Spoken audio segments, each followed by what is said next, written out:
એમાં બરાબર દિવસો વ્યતીત થયા. એમાં એક વખતના સમયે ભગવાન કૃષ્ણના જન્મનું જે નક્ષત્ર છે એ નક્ષત્રનું જે ચરણ છે એ ચરણની ઉજવણી થઈ રહી છે. તમામ મથુરાવાસીઓ આવી અને મથુરાના એ રાજમહેલમાં સૌ આનંદ કરે છે, મહોત્સવ ઉજવે છે. પણ જેના જન્મના નક્ષત્રનું મહોત્સવ ઉજવાઈ રહ્યો છે એ માણસ કૃષ્ણ પોતે હાજર નથી.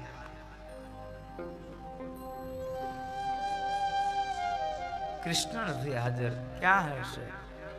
ભગવાનના અંતરંગ સખા ઉદ્ધવજી મહારાજ કૃષ્ણને શોધી રહ્યા છે. મથુરાની એક એક દિવાલોમાં, એક એક રૂમમાં, ઓરડામાં જઈને જુએ છે, પણ એમાં બરાબર ભગવાન કૃષ્ણ મથુરાના એ મહેલના એક ઝરૂખામાં ઉભા રહી અને ગોકુળ તરફ નજર કરી, વૃંદાવન તરફ નજર કરી અને કૃષ્ણ બોર બોર જેવડા આંસુડાઓ પોતાની આંખમાંથી પાડી રહ્યા છે. આંખમાંથી અશ્રુની ધારા વહે છે. ઉદ્ધવજી મહારાજ આવીને જુએ તો કૃષ્ણ રડે છે. ઉદ્ધવજી મહારાજ આવી અને ખભા ઉપર હાથ રાખીને બોલ્યા છે, પ્રભુ શું કરો છો? આ તમે રડો છો?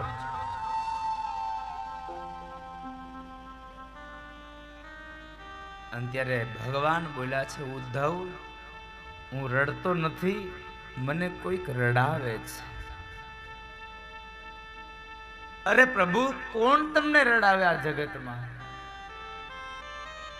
અને ત્યારે ભગવાન ચોધાર અશ્રુએ ઉદ્ધવની સામે નજર કરી કહે છે, ઉદ્ધવ આજ મને મારી મા યશોદાની યાદ આવે છે. આજ મને મારું ગોકુળ યાદ આવે, મારી ગાયો, મારી એ ગોપીઓ મને યાદ આવે છે, મારી રાધા યાદ આવે છે.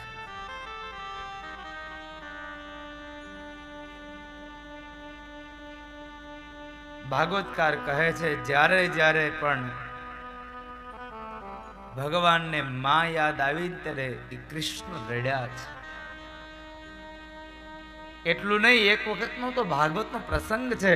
ભગવાન દ્વારિકામાં અષ્ટપટ્રાણીઓના ઓરડા, એમાં બરાબર રૂકમણીના ઓરડાની અંદર ભગવાન પહોંચ્યા છે અને મધ્યરાત્રિએ ભગવાન પોતાની પથારીમાં બેઠા થઈ અને પોતાના ઢોલિયાની અંદર મધ્યમાં બેઠા બેઠા ભગવાન આંસુડાઓ સારે છે. ભગવાન રડે છે. એટલે રૂકમણી આવીને પ્રશ્ન કર્યો, પ્રભુ શું થયું? કેમ રડો છો તમે? શું થયું?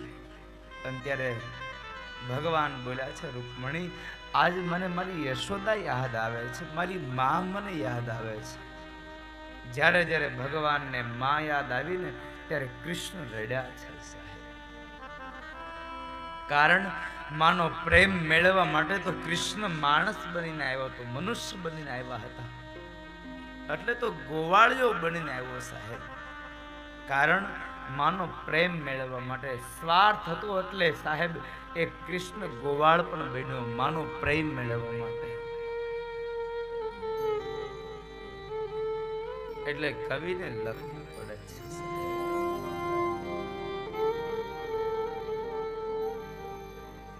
નંદ લાલાને માતા યશોદાજી સાંભરે,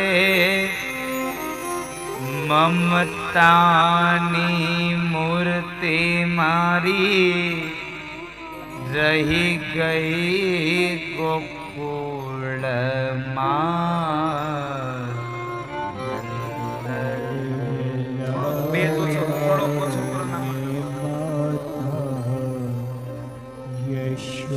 યશોદાજી સાંભરે, મમતાની મૂર્તિ મારી રહી ગઈ ગોકુળમાં.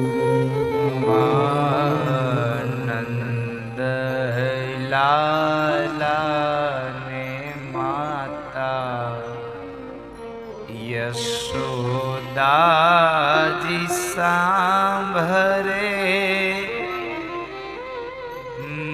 મમતાની મૂર્તિ મારી રહી ગઈ ગોકુળમાં.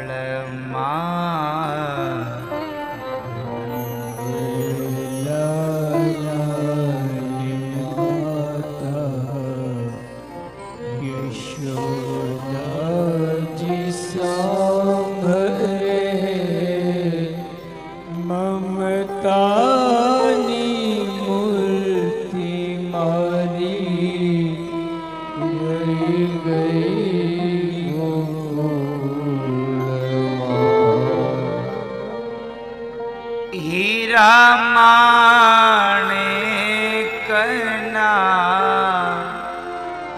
મુગુટ પેરાય છે.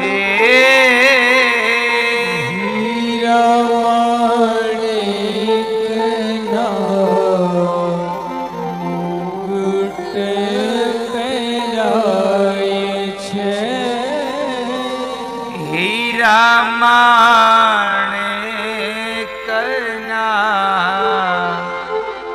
મુગટ પેરાય છે.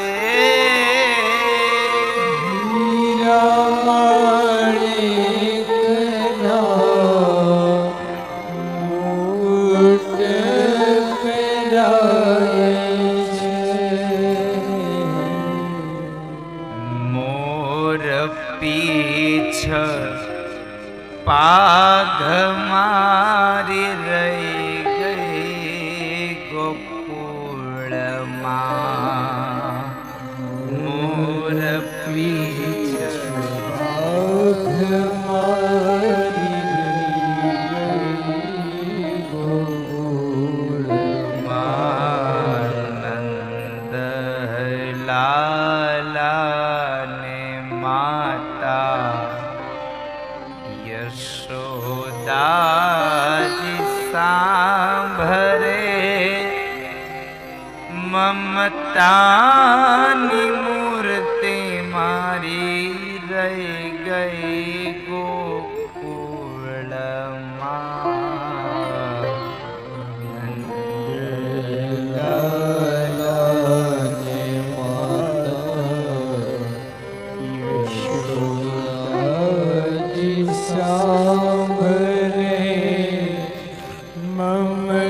મમતાની મૂર્તિ મારી રહી ગઈ ગોકુળમાં. સાહેબ, એ મોરપીંછ તો જુઓ તમે કેટલું ભાગ્યશાળી કે કનૈયાના મસ્તકને શોભા આપે છે. કનૈયાની ઓળખાણ એ મોરપીંછ બની ગઈ. મને કહેવું ગમે છે કે મોરપીંછને અહીંયા માત્ર મોરપીંછ રાખું ને તો નીચે મારે કૃષ્ણના ચહેરાને તમને કોતરીને બતાવવાની જરૂર ન પડે. તમારી આંખને આપોઆપ કૃષ્ણનો ચહેરો દેખાઈ જાય. કારણ કનૈયાના મસ્તકમાં મોરપીંછ શોભે છે.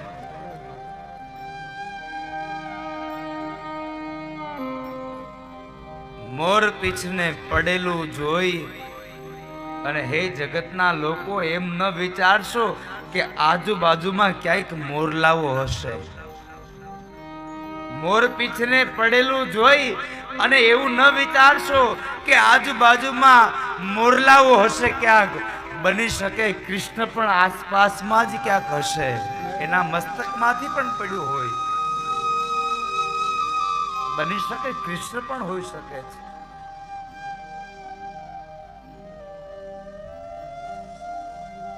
ઉદ્ધવ કહે છે, પ્રભુ આવું તે કઈ થોડું હોય કે કઈ તમને કોઈ રડાવે અને તમને બહુ યાદ આવતી હોય તો ચાલો ને આપણે જઈ આવીએ. અને ભગવાન કહે છે, ઉદ્ધવ હું જો હવે વૃંદાવન જાઉં તો વૃંદાવન વાળા મને પાછો ન આવવા દે. એક કામ કરો. કારણ કે ઉદ્ધવના મનમાં સંશય હતો કે કાંઈ પ્રેમ કોઈને રડાવે આવો. એ સંશયને દૂર કરવા માટે ભગવાને કીધું, એક કામ કરો, તમે મારો સંદેશો લઈ અને વ્રજમાં જઈ આવો એટલે તમને ખબર પડશે કે શું દશા હોય વિરહમાં. પ્રેમીઓની દશા શું હોય સાહેબ? પ્રિય પાત્ર જ્યારે જુદું પડે ત્યારે શું દશા હોય?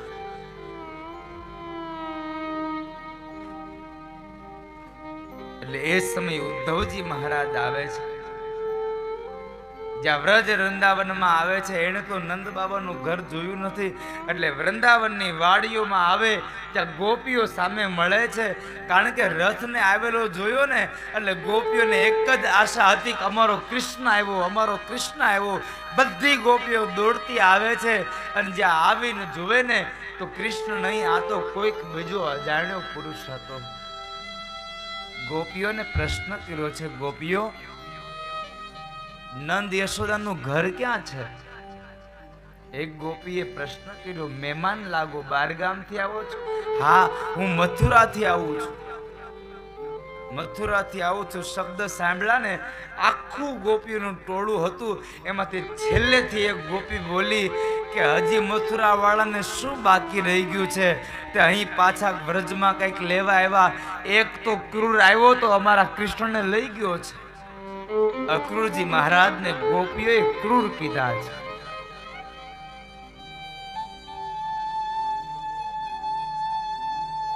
આ કૃષ્ણના પ્રત્યેનો પ્રેમ છે સાહેબ. આ કથાઓને વાગોળવાનો એક જ સાહેબ ઉદ્દેશ છે કે તમને પણ કૃષ્ણમાં પ્રેમ જાગી જાય, અને કદાચ ગોપીઓનો જેવો પ્રેમ થઈ જાય ને તો કૃષ્ણ તમને પણ મળી જાય. બસ એક જ આધાર છે, એક જ માત્ર એક અમારો એક સંદેશો છે કે આપને કૃષ્ણ મળે.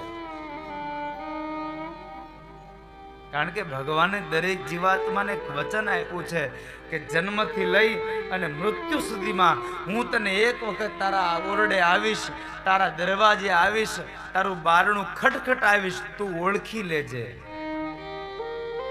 મારે આવવાનું કામ મારું છે, ઓળખવાનું કાર્ય તારું છે. એટલે આપણે ભગવાનને ઓળખવાની જરૂર છે સાહેબ, અને એને ઓળખવા માટે દ્રષ્ટિને કેળવવી પડે. જ્યાં પણ નજર કરો ને ત્યાં કૃષ્ણ દેખાતો હોવો જોઈએ, તો ક્યારેક મૂળ રૂપમાં આવેલો દેખાઈ જશે, બાકી કૃષ્ણ નહીં દેખાય.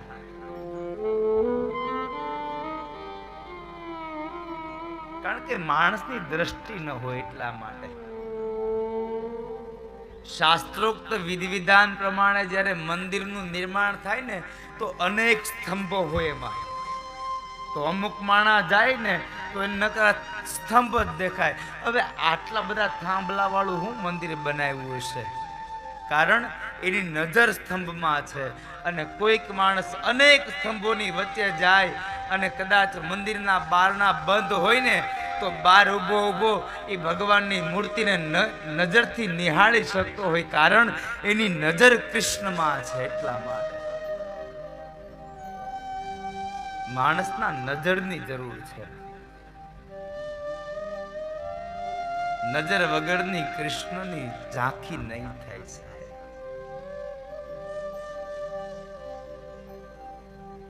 ઉદ્ધવજી મહારાજ કહે છે, અરે ગોપીઓ, હું કઈ નથી લાવ્યો, હું કઈ લેવા નથી આવ્યો, હું તમને બધાને કૃષ્ણનો સંદેશો દેવા આવ્યો છું. જેમ તમે આટલા કૃષ્ણના વિયોગ માટે રડો છો ને, જેટલા તમે કૃષ્ણને યાદ કરો છો ને, કૃષ્ણ પણ તમને ભૂલ્યા નથી હો. તમને બધાને બહુ યાદ કરે છે, તમને લોકોને બહુ યાદ કરે છે કૃષ્ણ.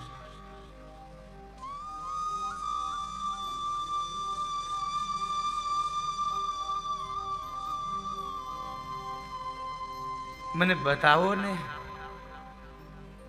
નંદ ને યશોદાનું ઘર ક્યાં છે? એક ગોપી કહે છે કે જો ઉદ્ધવજી મહારાજ, સામેથી આંસુડાની નદી ચાલી આવે ને બસ એ જ યશોદાનું ઘર છે. ગોપીનો કહેવાનો ભાવાર્થ હતો, જ્યારથી કૃષ્ણ ગયા ત્યારથી હજી સુધીમાં યશોદાની આંખના અશ્રુઓ સુકાયા નથી. પુત્રના વિયોગમાં, એ ભગવાનના વિયોગમાં યશોદા રડે છે. સદૈવને માટે રડ્યા કર્યા છે. ઉદ્ધવજી મહારાજ